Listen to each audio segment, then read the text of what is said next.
So welcome everybody to our massive seminar. I'm Shahram Akbarzadeh. I'm convener of Middle East Studies Forum at Alfred Deakin Institute. It's my pleasure and delight to introduce to you Dr. Mariam Farida, who has joined us from University of Macquarie to talk about her research. Dr. Mariam is a lecturer in security studies at Macquarie University with a long history of research on Lebanese politics, on Hezbollah. I believe Mariam has published a book on Hezbollah only recently. So, and her research interest currently is looking at weaponization of religious myth in Lebanon, especially focusing on gender narratives that Hezbollah has used. So without further ado, I'd like to invite Mariam to share her research with us. Thank you. Thanks, Shahram, for the invitation. Again, I can't thank you enough. And thanks for everyone who just took some time from their busy schedule. I understand it's a busy time of the semester. So thank you for attending, and thanks to those who are joining online as well. So like Shahram said, I'll be sharing with you a little bit of my current research project and some initial research findings from the fieldwork. So this is a preliminary stage in the research project that I'm undergoing at the moment, and it heavily focuses on gendered narratives. It's the case study that I'm looking at is the Lebanese organization Hezbollah. And my previous work and the book that Shahram was making reference to looked at Hezbollah's use of religion as a political strategy. So there is a lot of, I've borrowed from the findings of that previous project, and I brought into the examination that I'm doing in this research project, but looking more on the gender aspect. So they'll find there's a bit of an overlap between the findings, but I'm hoping it will, provide a bit of a new insight. So just to start, so we've all been surrounded by stories. We're all familiar with role models. Some of these stories have shaped our identities, how we understand the world around us, our relationship with faith, our relationship with God, and it helps to construct our identity, be it political, religious, or social. And these identities are shaped by the stories and the role models that we've had since we're growing up. But there is one particular story that I'm interested in for this research project, which is the story of Karbala, which is evidently became the epicenter and the way a religious sect, the Shi'ite sect, very much formed around it. So I'll talk to you a little bit about that story, its importance, the implications, and how it fits into this organization's current strategic alliances, strategic roles, and its ways it's perceived as ideological formation. So what I intended to do, or what I think I want to do, is to try to look at those women's role and status in extremist or Islamist groups, which they vary greatly. And that this discussion has basically been put forward again with the repatriation of ISIS women that started to take place in Australia. So the discussion around women's role in militant activism is still something that's heavily contested in Australia and else in the world. And because evidently the literature often focuses on religious doctrines when we talk about extremist narratives.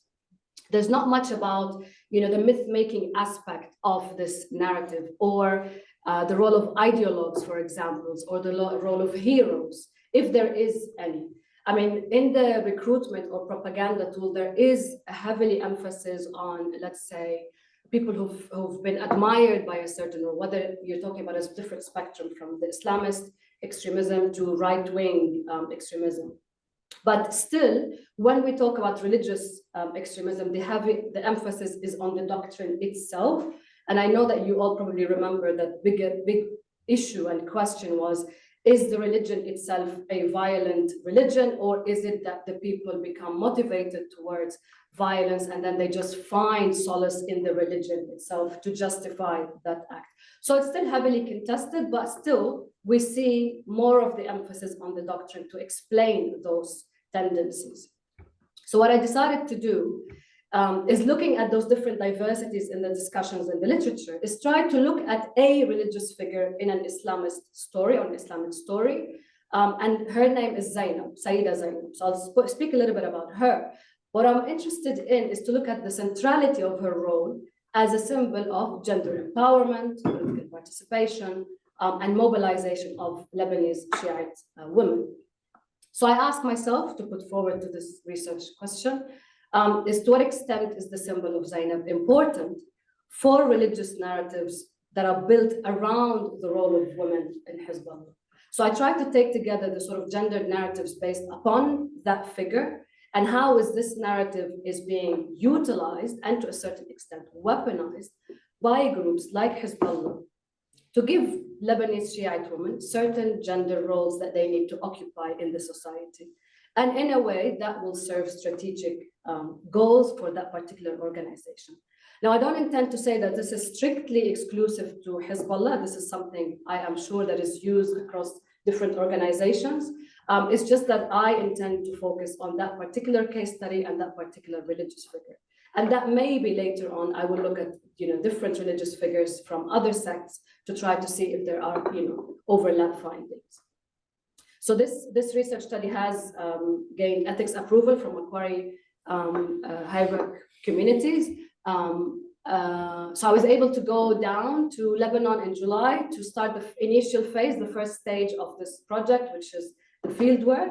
And it was divided into two components, basically. So the first one, an ethnographic observation, where I went and I witnessed and observed a number of Ashura sermons in areas like Beirut, Dahiya. In South Lebanon, I went to Nabatiya, Bint Jbel, and Khiam, and Baalbek. Now, the reason why these particular areas were chosen are because they are heavily Hezbollah-dominated areas. So in Beirut, Dahi would be the heavily Hezbollah-dominated area. In South, predominantly it was, it's an area where Hezbollah has great presence there, but Nabatiya, Bint Jbel, and Khiam, because of their close proximity to the border with Israel, there is that sense of the narrative of muqawami or resistance tends to echo a little bit louder than in, outskirts kind of areas. And Baalbek, because it was the area in the north where also Hezbollah enjoys a heavy presence there. The second part of the project methodology was conducting interviews with about 30 Shiite females. It was semi-structured. The ages of these women ranged between 20 and 65, and they came from different socioeconomic status. They had different political affiliations, and they had different occupations. So it's important to just mention here, some of these women, some would identify as supporters of Hezbollah. Some would say they are endorsers of Hezbollah's ideology. Some are sympathizers, and some are, they work with the administration, or they are part of the payroll system. So I had a bit of a mix between all of the different interviews, and there were also participants who had zero affiliations with Hezbollah. So as long as they identified as Lebanese Shiite women, they were able to participate in these interviews. So who is Zainab? So why am I so attached to looking at this person in particular? So, and I know probably most of you will know a little bit about the context that I'm going to be giving, but for those who don't really know who Zainab is, and don't be shocked, because even most of the Lebanese Shiite women that I spoke to had no idea who she was, which was alarming and also not so too alarming for me. But anyway, so Zainab was the eldest daughter of Ali, who was the fourth Caliph and the first Shiite Imam, and she is the daughter of Fatima, who is the daughter of the Prophet. So she's practically the granddaughter of the Prophet Muhammad. So she's best known for her role in the aftermath of the Battle of Karbala, which took place around 680, and then where her brother Hussein and his family and companions were massacred by the forces of Yazid. So the women and children were taken captive after this battle, and they were marched to Kufa, which was, and then they were taken to Damascus, where Zainab then gave impassionate speeches condemning Yazid and spreading news of what happened in Karbala. So the two shrines associated with Zainab, which was one in Damascus, one in Cairo, are destinations for Muslims' pilgrimage. And she's also considered to be a figure of sacrifice, a figure of strength, and a figure of piety in Islam. And she is considered a role model typifying courage, leadership, and defiance against oppression. So she's an interesting person to look at and to see how is this used in the narrative of Lebanese Shiite women. So just to give those who are not familiar with the context of Karbala, as in why is this so important? As I said, so Ali had two sons, Hassan and Hussein. Hassan, who was considered, quote unquote, uninterested in politics, rejected the caliphate back then, and then Muawiyah claimed the position, which then moved the capital to Damascus, and it ended the debate back then over the succession. The Umayyad dynasty, which Muawiyah was part of, went on to rule for a century, and it expanded the empire as far as east as present-day Pakistan and as far as west, which is now Morocco, and even taking control of Spain in 711. The Shia, meanwhile, rejected the authority of the new caliph, and then claiming that Muawiyah and the Umayyads were actually usurpers, so they were illegitimate rulers. So Ali's younger son, Hussein, who is the other part of the story in Karbala, gained a following in what is now Iraq, and then a second civil war erupted as Hussein finally acted, pressing for his claim to the caliphate and then leading a rebellion against the Umayyads. So what Hussein did, he managed to put together a small force that faced the Umayyad army in Karbala, the big battle, in what is now Iraq, but they were outnumbered, and then he was killed along with all of his followers, and eventually ending the Hashemite claim to caliphate. So the Hashemite clan is where the Prophet Muhammad clan is from. And then the Shia did not disappear, but then evolved into an oppositional movement within Islam with its own doctrines and its own ceremonies. So why is this important in the context of Shiites, as we know them now? So the death of both Ali and Hussein came then to become central parts of Shia spiritual life. It's because, so Ali was also assassinated when he was a ruler. So they've considered both as divinely inspired martyrs. So they were both martyrs who died defending the true faith of Islam rather than seeing this as a typical political rivalry. So then Shia faith then evolved a deep regard for martyrdom and has incorporated a type of mourning rituals, passion play theatrical reenactments, and processions, and then other demonstrative traditions that are technically absent from Sunni practice. So this is pretty much just the context of why Karbala and what does Karbala mean in Shiite theology. So what happens during the Ashura? So it's Ashura sermon. So Ashura sermons goes for about a 10-day period, and it's held every year since 680, basically. So Shiite Muslims would traditionally wear black during that because it's considered a mourning period, and there are often parades through the streets. There's also plays reenacting the death of Hussein, where you find people, reenacting being Yazid and then Hussein, and there's a number of incidents where those who are playing the role of Yazid gets actually beaten up because of the amount of anger and emotions during those plays. There's also some fasting that goes on during those periods. They say it's halal to fast during Ashura Day. But most importantly, which I found quite fascinating, is that there's something called madafs, which are offerings during Ashura. So it's a way where people donate whatever they can donate. So that can come in the form of cash, food, drinks, or any other item of gift. And then you'll see in a little bit pictures of how these madafs would look like. It's literally like kiosks open up in the areas, and they would provide food for free, drinks, water, dessert, anything. It all goes on across 24 hours for 10 days. And there's a different motto each year for Ashura. This year's motto was Karbala, our way to al-Mahdi, or Karbala, al-Tariq ila al-Mahdi. That was in reference to the disappeared Imam. So just to continue, to give you a bit of a picture of what happens during the Ashura sermons, there's group procession. So in these group processions, there's a variety of rituals that includes weeping, shrine pilgrimage, especially in Syria and Iraq, and then to the more controversial acts of chest beating. So these are some of the pictures that I've taken when I was in my field work. So you can see here the madaf. So these are Jews. So they would just hold the kiosk in the middle of the street. So they would provide to the both sides of the road. This is more where there's, you know, a tiny pit stop where people would go in, and if they want to have a drink, if they want to eat, if they want to rest from the sun, so on. And this is like a proper shop that opens up, and you know, it's a madaf where you can go in and eat whatever they can provide. So these are some of the madaf's offerings during Ashura. So this was in South Lebanon, these pictures. This was in Dahiya.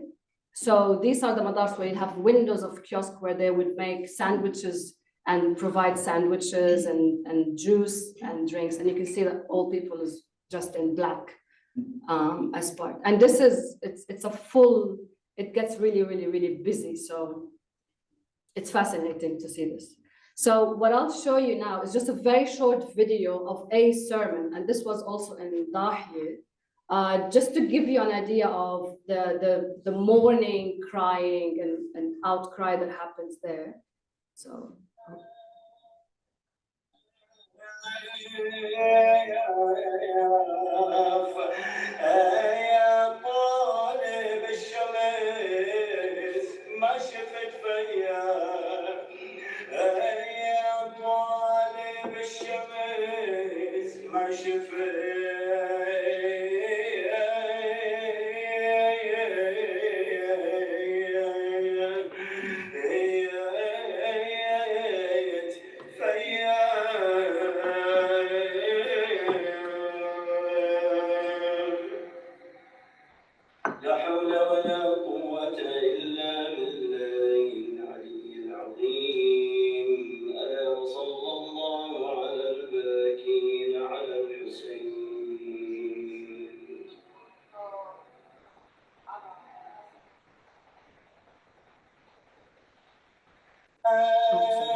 So just to translate what the reader is trying to express is, and basically what happens during those 10 days is to relive the suffering that the Imam Hussein and his companions have been through. But you can tell that the way it's being read is in a much, you know, devastating way, and it invites for that crying. And eventually, everyone starts to cry. So you get overwhelmed by this, you know, atmosphere and energy of grief and emotions that even I myself started feeling bad for everything that's been happening. So it was an interesting experience. So I sat down with this wonderful Shiite woman. I started asking them questions. So I wanted to share with you a little bit of some of what they've said. So I've asked them, let's say, about, you know, what role models means to them, what Sayyida Zainab means to them. And I had a bit of a mix of quotes. So just one thing to mention, these are pseudonyms. So some of my participants decided to remain anonymous, so they were given pseudonyms. Others were fine giving their names. So you'll find that there's a mix of both. So we see here, for example, Shams, when I asked about role models, she said, role models such as mentors, teachers, parents, prophets, or messengers greatly impact me through their experiences and teachings for us to be the best versions of ourselves. Sometimes we learn through challenges and obstacles we face in life, other times through observation of others. Zahra also kind of had the same feeling when she said, if you believe in Karbala, you believe in justice, inequality, and freedom. And then asking more specifically about Zainab, Rula said, without Sayyida Zainab, truthful Islam would have not survived. She kept the story of Karbala alive. And then speaking more particularly about, you know, Shiite political parties and role models in that ideology, Alia shared that her role, as in Sayyida Zainab, in the religious narrative of Shiite political parties' ideology is a duty rather than just a role model or an important figure, as she quote unquote, in history. And then finally, Rana, she also emphasized the importance of Sayyida Zainab. And she said, many worldwide look up to her, as it Sayyida Zainab, for her perseverance, courage, generosity, compassion, and strength in fighting tyranny and oppression. Then I asked, specifically about how does that narrative of Zainab help in the current times or in the continuation of that, the climate that we're all living in, and specifically for Shiite political parties in Lebanon. So Zainab, for example, said to Shias, she's the symbol of hope and faith. Maha emphasized that she's a warrior. And then Lean was very certain, and she wanted to emphasize that she is the one and only role model. And she says, nowadays, I don't think there's anybody not looking for a role model to inspire them. And who better than Sayyida Zainab to look up to? She embodies intelligence, she embodies leadership, somebody whose speeches and actions expose the injustice. Who better than Sayyida Zainab? Nobody. And then Zainab had an interesting thought where she started, looking at how does that fit in the, when I asked her about how is that now is being translated. So she continued, she said her story is used to keep Shias intact and peaceful. However, her story is also used to manipulate the Shias in seeking revenge and hating on other sects for political purposes. And I found that interesting, that, the fact that she made that observation. And then lastly, Noor, also talking about the continuity of that narrative and the role Sayyida Zainab plays in the continuity of that religious narrative. She said, I don't think there's any school of thought that martyrdom is so deeply ingrained like you'll find in Shia culture. So Sayyida Zainab sort of enforced that narrative, the narrative of sacrifice, the narrative of martyrdom, and the eternal struggle between al-haq wal-batil, or good and evil.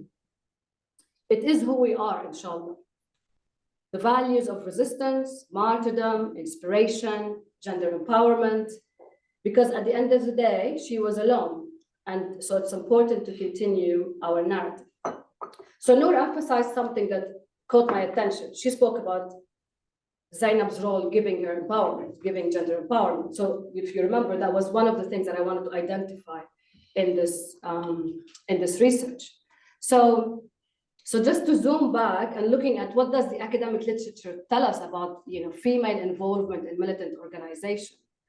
And as we all know by now, there's a bit of a very lack of research and analysis that is able to put together what would be the motivations for female involvement, or what roles do females occupy with militant organizations.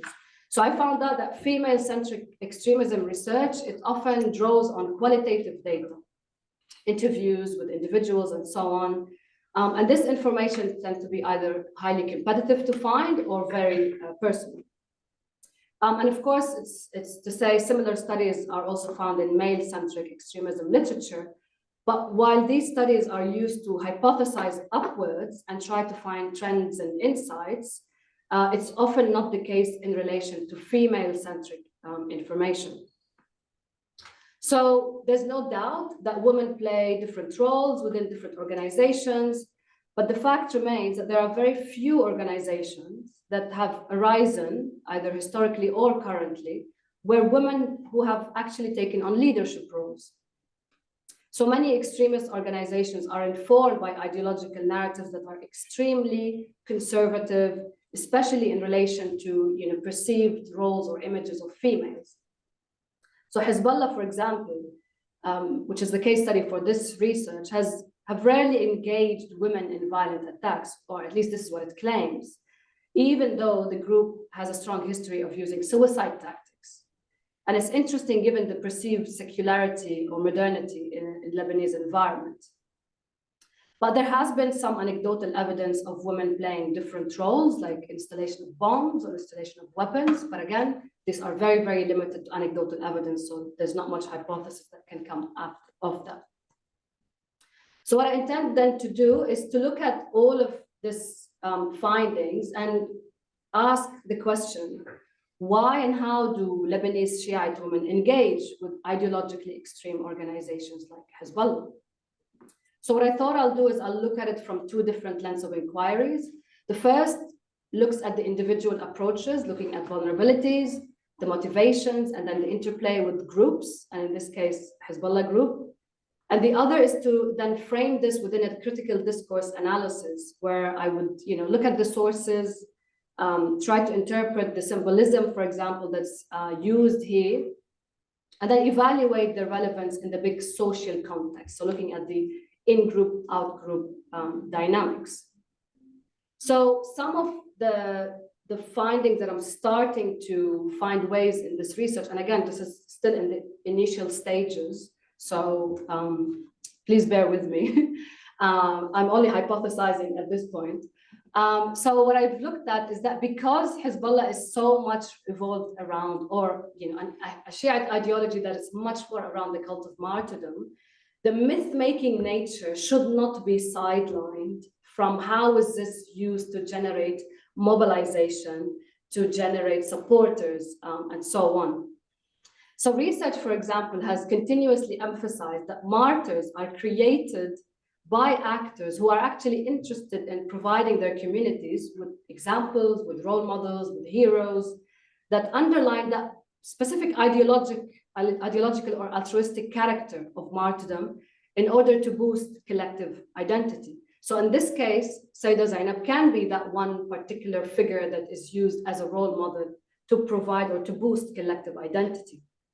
So it then helps that organization to call the in-group to social and political action, which is something that Hezbollah continuously does in the context of Lebanon for strategic gains, whether this was in the context of intervention in Syria, mobilizing support for election purposes, and so on and so forth.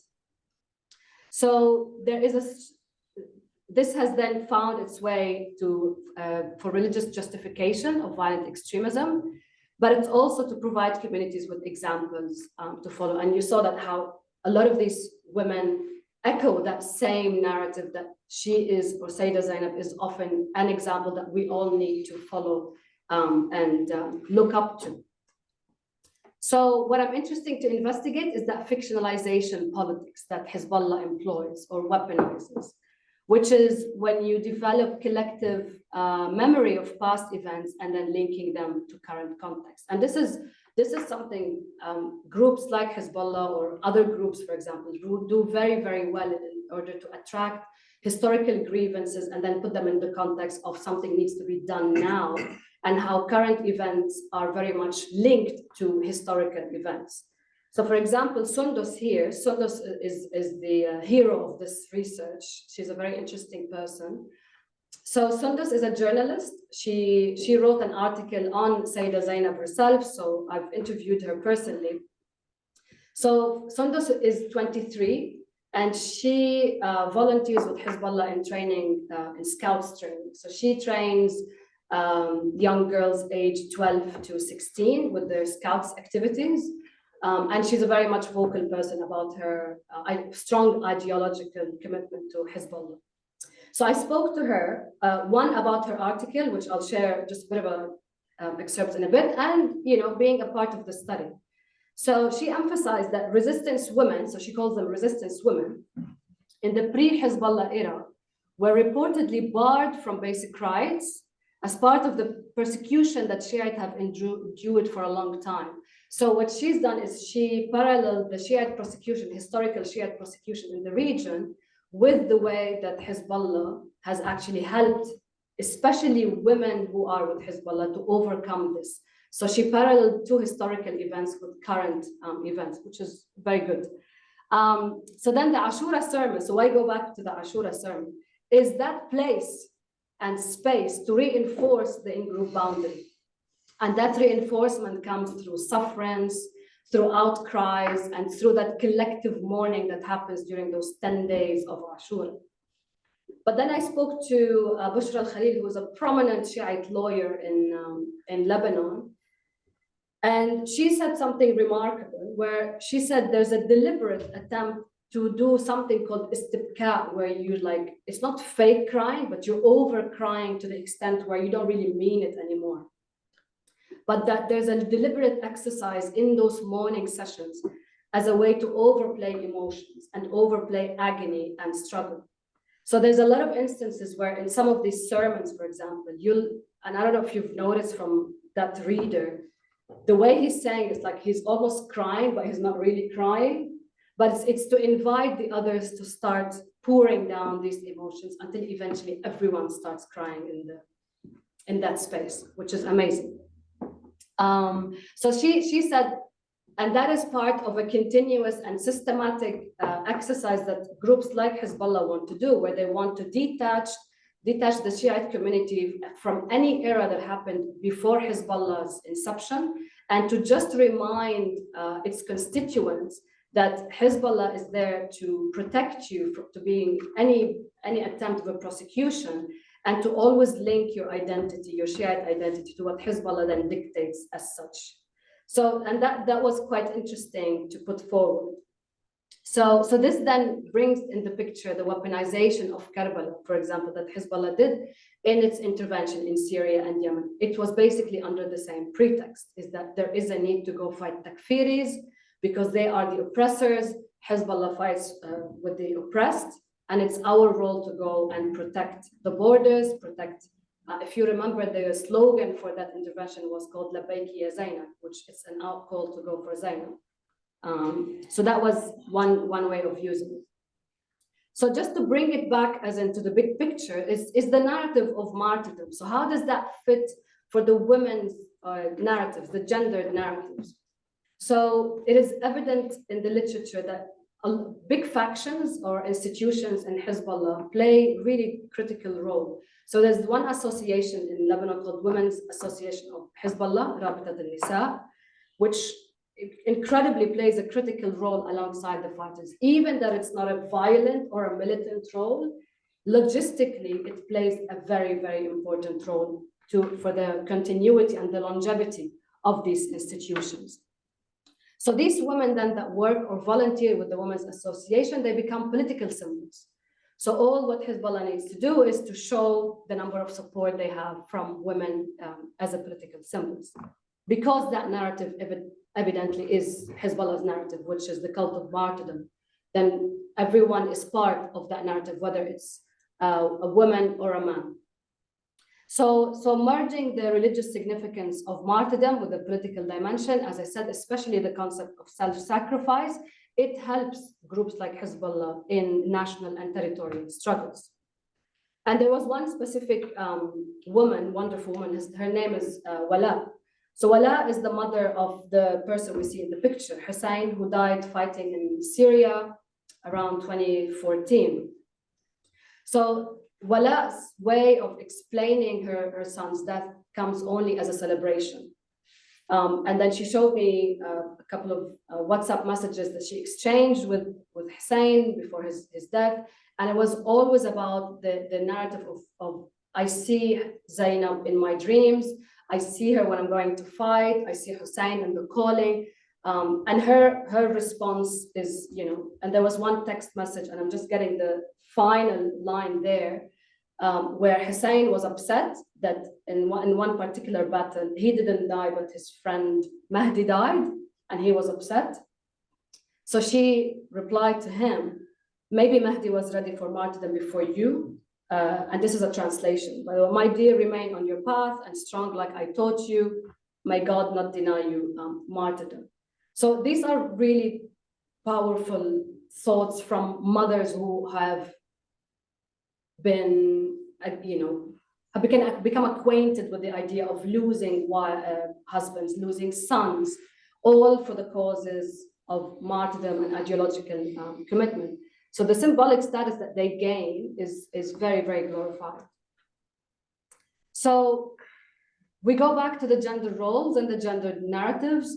So as I said, even if women do not play a violent role, it should not, however, be regarded as an absence from the group itself. And this is what I intend to bring out from this research, is the emphasis should not just be on women playing violent roles, but also to look at a range of other roles like recruitment, logistical, supportive, and especially in this case, it's the longevity of these organizations that women play a key role in. So Sundus, again, we go back to her interview. She admits, she said, multiple roles of women in domestic and public sectors have basically affected the behavior, the structure, the function, and the construction of Hezbollah. So even if they are absent to a certain extent from militant roles, they are key components for that organization. And it was interesting just to bring it back to that gender empowerment question. So Beverly Milton Edwards, for example, said, and quote, "There is evidence to suggest that foreign fighters, including women, find the experience of joining, supporting, or becoming involved in such jihadi groups as an act of empowerment in itself. So it's not that they will necessarily need to lift a gun or engage in violent acts against other people, but simply in joining in this cause gives them a sense of empowerment. The incentives at work here are complex. So that need to look at the role outside of militancy, but as an act of empowerment itself." So we go back to Sundus. So Sundus wrote this article, she called it the theory of Zainabism. So for Sundus, Zainab is an approach, is an ideology, and is a path that all Shiite women, specifically Shiite Hezbollah women, need to walk that path to become good women.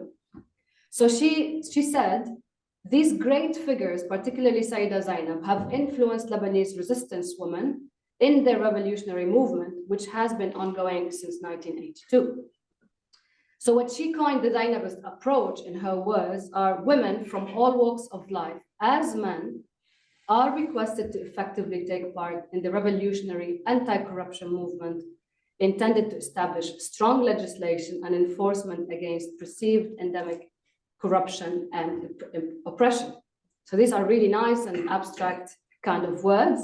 But then she continues, "Lebanese Hezbollah women are the sincere and loyal students of the Zainabist school, which has taught them the vitality of fighting against evil and corruption. They are quite eager to urge their loved ones, sons, husbands, fathers, brothers, to join the fight in Syria against the terrorists and to avenge their crimes against innocent people." So then I asked Sundus when she explained all this, I said, okay, so Sayyida Zainab, she played a key leadership role in that particular story. So to what extent, and because Hezbollah to a great extent uses that story as a continuation of that religious narrative, to what extent do you see as Hezbollah giving women the space to become in leadership positions? She was quiet for a bit, and then she said, "We in Hezbollah can do better to allow women in decision-making roles."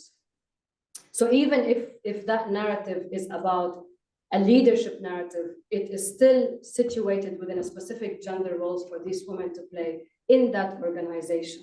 And again, looking at the context of Lebanon more specifically.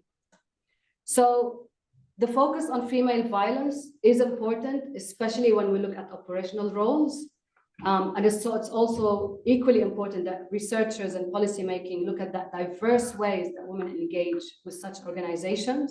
So roles that are focused on recruitment, fundraising, and logistical support are often absent in terrorism research, and it's particularly the case when we talk about female participation. And this is also interesting to situate it in that groups, constituencies, allegiances, and dynamics, because it also speaks about why do certain constituents feel more aligned with a specific ideology, and how does that serve in the longevity of that organizations, or losing association or sympathy with that specific organizations. So just to wrap things up, the relationship, as we know, between women, extremism, and militant organizations is still complex and highly contested. While ideology, coercion, and victimhood are influential dynamics for some women to join or engage with violent extremism, but these narratives alone are not really enough to understand the motivations behind female engagement. And then to fully understand the engagement of individuals, there needs to be an incorporation of the presence and the voice of women in these studies. Thank you. Thank you so much, Mariam.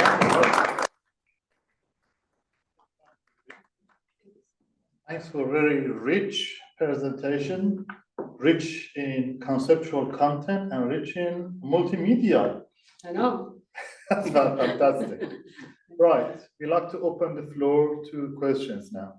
We have about 15 minutes. Can I just say one thing? So the pictures and videos are not shareable. So if you've taken pictures, please don't share the pictures and videos.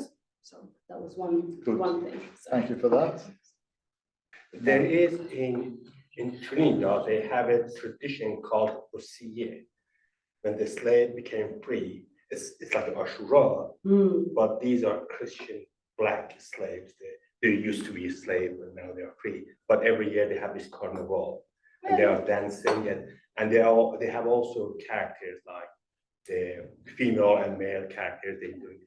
But when we were talking about their approach, I was thinking about Albert Camus' Sisyphus pushing the boulder on top of the mountain, and when the boulder is falling down, he was the master, according to Albert Camus, he was the master of the boulder. And very often when we're talking about these women, the role they talk about is like, she's suffering, but still she's persevered. Yeah.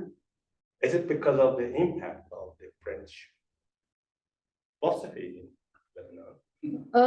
I'm not really sure it's the French philosophy, but I think it's pretty much coined with what happened in that battle in Karbala. So the myth or the story, I mean, I say story and myth because historically we're not really sure to what extent everything that is precise about that particular battle. But the story says that Hussein knew exactly what's going to happen in that battle. That was another also division where you were actually self-sacrificing yourself. If you knew that you're going to die, you're not really a martyr. That's not a conversation for me to have now. So the fact that he knew and Zainab knew that it's a much more noble thing to do because you're fighting for Islam's better future. So I'm not really sure it's attached to the French philosophy, as into the centrality of that faith and the context of where that battle and what that battle meant. And also, you go back to other stories about this particular battle. They say even the Prophet knew and prepared Zainab and Hussein of their future. And also the myth, again, says that the Prophet kissed Hussein on his neck because he knew this is how he was going to die, by being beheaded. And he also prepared Zainab eventually. I mean, I'm not sure what age they were and their level of cognition at that point to know exactly what was going to happen. But again, these are myths that I'm not going to challenge.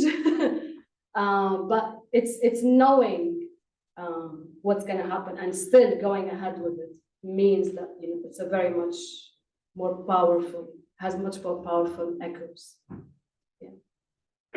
Thanks very much for the presentation. I have one question about the historiography of this myth making, in the sense that we know that these myths, they're made and they're being remade and they're being challenged and changed all the time. So first is at what point this myth around Zainab has been created, let's say in Shia Islam, and in the Hezbollah's case specifically. And secondly, are you aware of any differences that Hezbollah itself brings to this myth in contrast to other Shia organizations, most importantly the Iranian Supreme Council, etc. So is there any differences between their view and the history of this myth? So in terms of the history of the myth is pretty much the information that's provided about her, and to a great extent, these historical analyses are made by men. Naturally, in that region, most of the historical documentation it's done by men, and that makes me even question the stories that are built around her. What's the credibility behind them if it's still written from a male's perspective? But that is one aspect of the research. I'm not going to dwell too much on it. But you're right. It means it keeps making and remaking. But there's one things that's continuous about her is the issue that she stood up and she was able to tell. She was the only one who was able to tell what happened in Karbala, because if you go back to the story, she was the only one who survived from the family. So when they took her as a captive to Yazid's castle, she spoke about the horrific things that happened.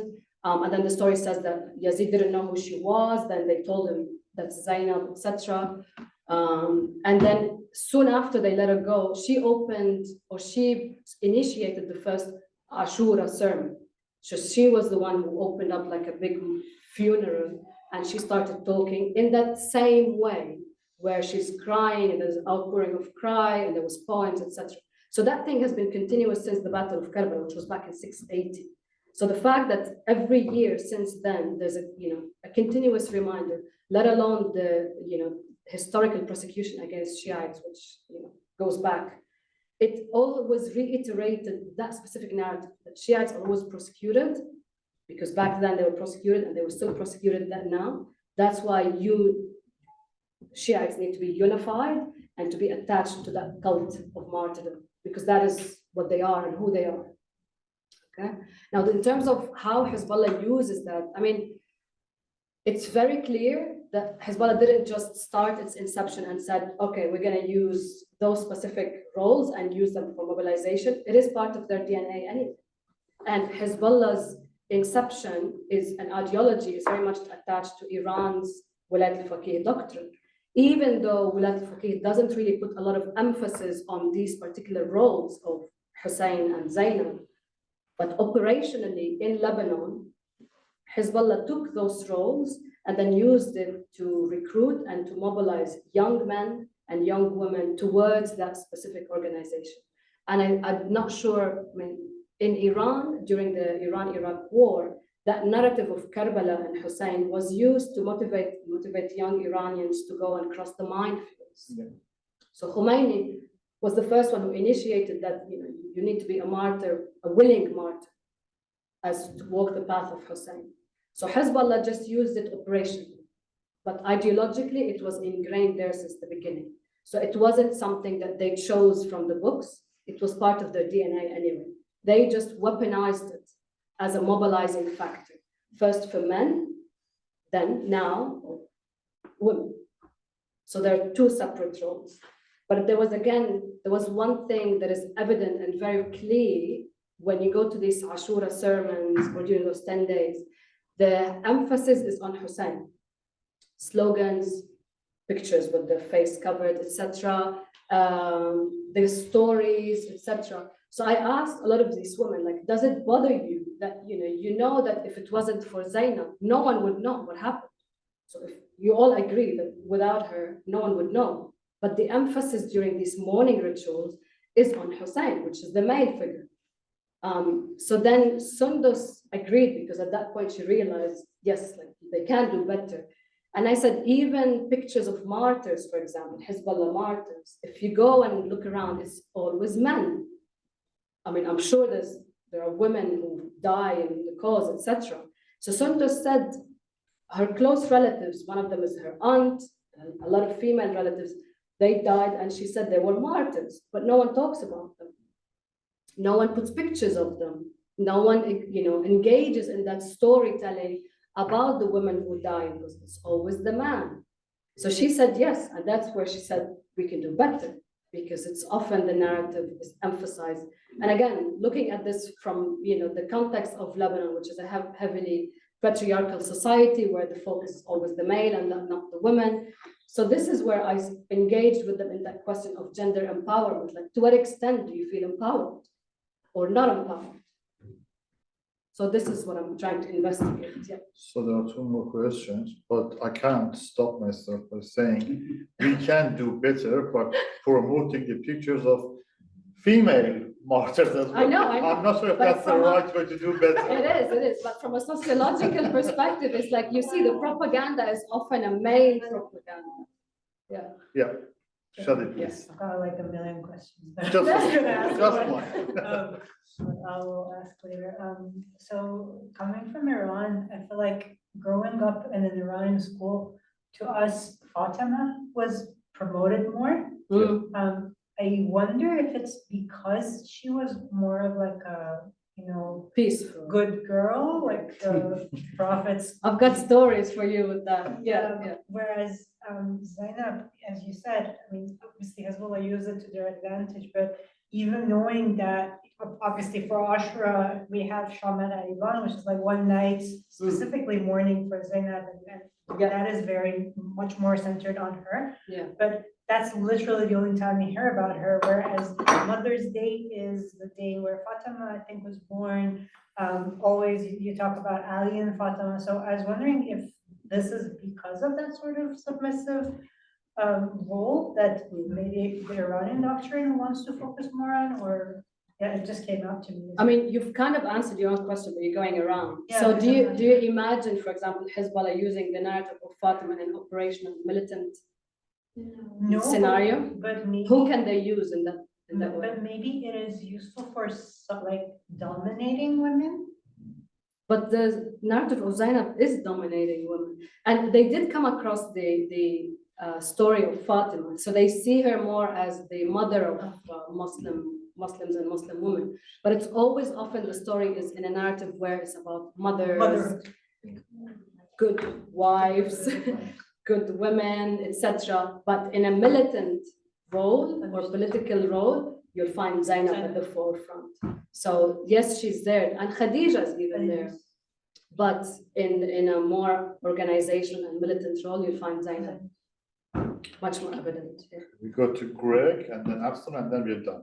Thanks, Mariam. I wonder if you could say something about Islamic State, because you sort of alluded into talking about foreign fighters and their agency and motivation. They're essentially Sunni, were drawn to Sunni groups with rare exceptions. And of course, the cult of martyrdom is there, and there's lots of resonance between Sunni and Shia narratives there. But maybe with respect to Lebanon or your experience, what parallels do you see? What points of convergence are there? In terms of gender narratives. Yes. This is my next project, but anyway, I'll go with you. So in Sunni Islam, there is probably one or two, but maybe one religious figure that is, to a certain extent, has played a role in the backdrop of like women's role in politics. Aisha, and then Hind. I don't know if but Hind is much more at the military basis, but Hind is hated by everyone. Yes. Aisha is probably hated by Shiites more than Sunnis, but she's celebrated in Sunni doctrines much more. I don't think she had a role militarily, but she was in the planning. So I will probably highlight if there is any overlap between the two, because look, the narrative is the same. Sure. Yeah. But whether this has helped the groups, Sunni militant groups, to use her role to mobilize women. So that is something I'm thinking of doing later on after that. If eventually this shows that, yes, groups or role models or myth stories or myth figures do help people understand, I want to become someone who is like X, especially in the context of foreign fighters, lone wolves, for example, where you don't really need an organization to mobilize you. If you are, attached to a specific figure, historical figure, or even a fantasy figure, etc., that takes you towards that rabbit hole, it's enough to explain some of the decisions that these individuals take, male or female. Yeah, thank you so much. I really enjoyed it, especially I believe it was really difficult to interview 30 women. And yeah, I was really amazed by the information and the fact that You can tell I lost weight from running around. yeah, I imagine that took a lot of time. I also realized that your methodology was critical discourse analysis, which fits really well in this. But since like the whole process, I'm not sure if you are also working on a theoretical framework, because constructivism theory and its visions on identity shaping, identity forming fits really well with myths and legends and how it impacts on creating a collective identity. I was wondering if you're also working on a theoretical framework of yours. So I usually use social mobilization theory, but I might be moving towards like the constructivism and look at if there is a change or continuity in sort of the identity construction when it comes to these specific organizations. So then it will dictate how I'm going to go about and look at them. So yeah, thanks. Yeah, thanks for the question. Yeah, I should have made it a little bit clearer, but yeah. We have a few more minutes, and I'm mindful that our participants on Zoom didn't get a chance to ask any questions. So if there are questions on Zoom, feel free to unmute and speak. I don't see show of hands, so there's no way for me to know if you have a question. Feel free, this is your time. Okay, well, if not, I'd like to thank Dr. Mariam for joining us and sharing her research with us. You have been a great friend to MESEF. You have been coming to many of our events, our conferences, and every time you have something fascinating to share. I don't know how you do it. I don't know how to do it. Thank you very much for joining Thank us. you. Thank you.